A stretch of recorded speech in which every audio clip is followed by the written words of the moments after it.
नारायण नारायण हरि हरि ओम। श्रीमन्नारायण नारायण हरि हरि ओम। श्रीमन्नारायण नारायण हरि हरि ओम।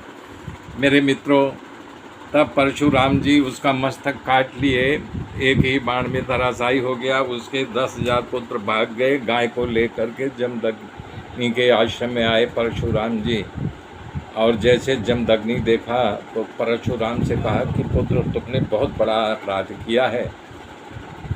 राजा में सर्वदेवता बसते हैं, सर्वदेव भव राजा कहलाते हैं, उनको मार करके तुमने बहुत बड़ा अपराध किया। ये संसार में लोग ब्राह्मणों की पूजा इसलिए करते हैं कि ब्राह्मण क्षमावान होता है। हमारे दादा ब्रह्मा जी क्षमावान है, इसलिए लोग उनकी पूजा करने हैं। तुमने अपराध किया है, इसलिए भगवान का भजन करो, तपस्या करके अपने इस पाप को धो डालो। तब पिता की आज्ञा पा करके सुखदेव जी कह रहे हैं कि अपने पिता की आज्ञा ले करके, बात सुन करके परशुराम तपस्या करने गए। तीर्थ आटन करके अपने पाप का प्रायश्चित किया और 1 वर्ष में पूरा किया। 1 वर्ष के बाद आश्रम में आए। एक दिन की घटना घटी कि भगवान परशुराम जी की माता रेणुका जमदग्नि के हवन के लिए गंगा के किनारे जल भरने के गई। वहाँ पर एक चित्ररथ नामक गंधर्व आया और अप्सराओं के साथ वहाँ विहार करने लगा। उन गंधर्व के काम क्रिया से रेणुका का मन लुभा गया। उसे देखने के लिए थोड़ा समय व्यतीत हो गया, पर जैसे ही भान आया मैं अपने पति के जल लेने के लिए आई थी, तुरंत जल भर करके वो जमदग्नि के आश्रम में पहुंची और देर हो गई। तब दौड़ते दौड़ते आश्रम में आई, तब हवन का समय व्यतीत हो गया था। जमदग्नि के सामने हाथ जोड़ करके रेणुका खड़ी हो गई। अपने दिव्य दृष्टि से ऋषि ने सब जान लिया कि रेणुका ने आने में इतना समय क्यों लगा। तब बता रहे हैं अपने पति की मानसिक व्यभिचार को जान गए।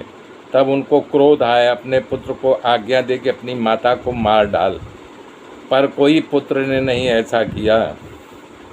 तो जब परशुराम आए तो अपने माता कहा मार डाल। परशुराम को लेकर उठे और फरसा और अपने भाइयों था माता के मस्तक को काट दिया।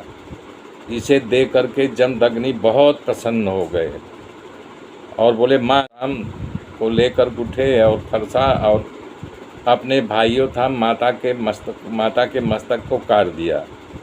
इसे देख करके जमदग्नि बहुत प्रसन्न हो गए और बोले मांग, तुम्हें क्या दूं। तब परशुराम जी ने कहा कि पिताजी, यदि आप मुझ पर प्रसन्न हैं तो हमारे भाइयों, हमारी माता को जीवित कर दीजिए और हमारी माता भाइयों को पता न चले कि मैं उनका वध किया था। तब जीवित हो गए, मैंने उनका वध किया है, ऐसा न कि उनको पता चले। तब खूब प्रसन्न हुए और उन्होंने जमदग्नि प्रसन्न होकर के अपने संतानों रेणुका को जीवित कर दिया। इन सब को इसका भान नहीं रहा, परशुराम जी ने मेरा वध किया है। उन लोगों की लगा कि हम लोग सो रहे थे।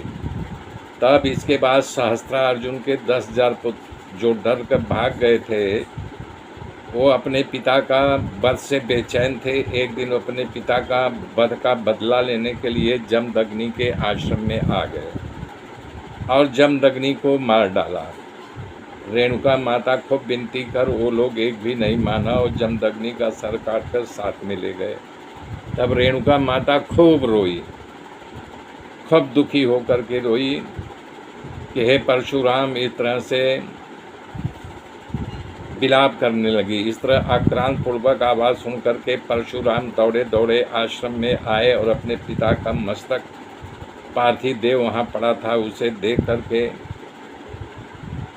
और माँ रो रही थी, उनका हृदय द्रवित हो गया। परशुराम खूब दुखी हुए। तब वो क्रोध के आवेश में जाने अग्नि भड़की हो अपने पिता के शव अपने भाइयों का हाथ में फरसा लेकर के महिष्मती नगरी गए और अपने पिता का बदला लेने के लिए सहस्त्रार्जुन के पुत्रों का मस्तक काट करके महिष्मती नगरी में चौक में इकट्ठा कर दिया।